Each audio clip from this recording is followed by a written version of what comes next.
Well, certainly one of the most famous of Capitola's historic buildings is the Rispin Mansion. I'm sure you must have something to say about the Rispin Mansion. There was a time when somebody said Rispin Mansion, I'd want to scream, because, you know, if you're with the museum, that's what everybody would say. Tell me about the Rispin Mansion. And I didn't want to talk about it anymore because I was talked out, you know. But initially, for a long time, I was as intrigued as anyone else, you know. I used to walk by, I walked around Capitola early in the mornings, and I'd imagine Rispin out on his porch, and I'd wonder, okay, what's the story? What happened? And Rispin was so intriguing as long as there was a mystery. And so one of my purposes of being with the museum was to solve that mystery. I was just always looking for little bits of information, like what happened, what was he about, was he really a runner, and all that. And then I finally got it. You know, I finally got all the pieces, and it was, Rispin was a lousy businessman. He did not have the skill, you know. He was born in Canada. He kept that scrapbook, you know, he kept a scrapbook with newspaper stories about oil.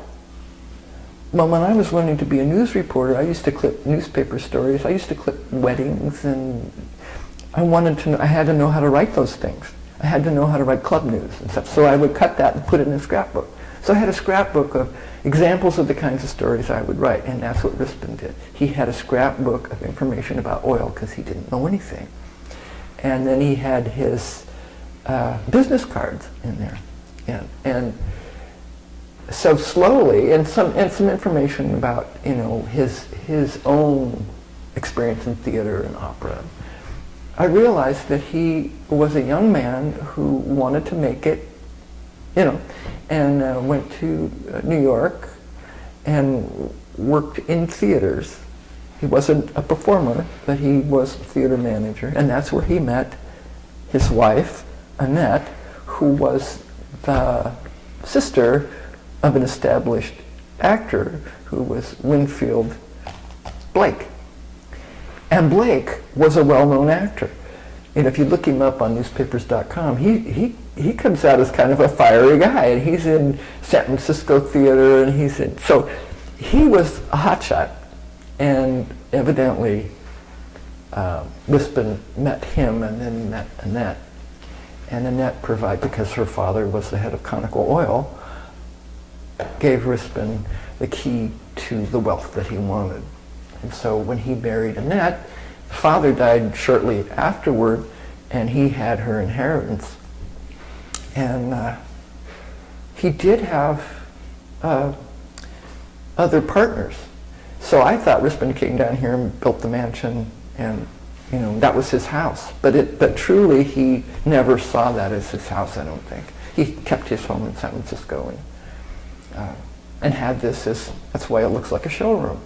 You know, you go in, you see those windows, and that big palatial living room with these kind of dinky rooms running off in the direction. So that's what his intent was. His intent, and the intent of other people who invested with him, was to make a killing quick, and get out of Dodge. You know, and the whole thing with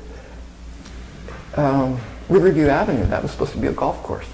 You know, and he actually hired this famous golf course designer. Of course, golfing was pretty new, to put in a golf course where Riverview is. So Rispin's disappearance puzzled Capitola, because Capitola had always, you know, had a very small residential community. Like 200 people when it became a city.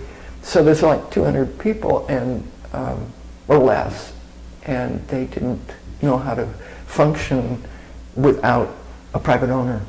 So in the 30s, when Capitola sort of cut loose, it didn't know what to do, you know, and so that's why it's looking to partner with SoCal to become a city. So Rispin, in a way, didn't intend to harm Capitola, but he certainly was in it for himself. I mean, he was making investment. He wanted to make money and then leave. Well, it seemed like from a little bit of reading that I've done on the subject that there were a lot of real estate developments about that time. So we had a lot of competition. It may be that there just weren't enough customers to buy all these lots and build houses. That's true, because it was so close to the Depression. You know, it was so close to, I mean, Benjamin Hayes, no, Robert Hayes Smith, that brought, you know, the partner that took over, he had a lot more money. But then by 1936, he's bankrupt. You know, so a lot of the developments. I was just studying La Selva Beach or Rob Roy. Its history, and the same thing. The founder, Rob Roy or La Selva, couldn't hold on to it through the Depression.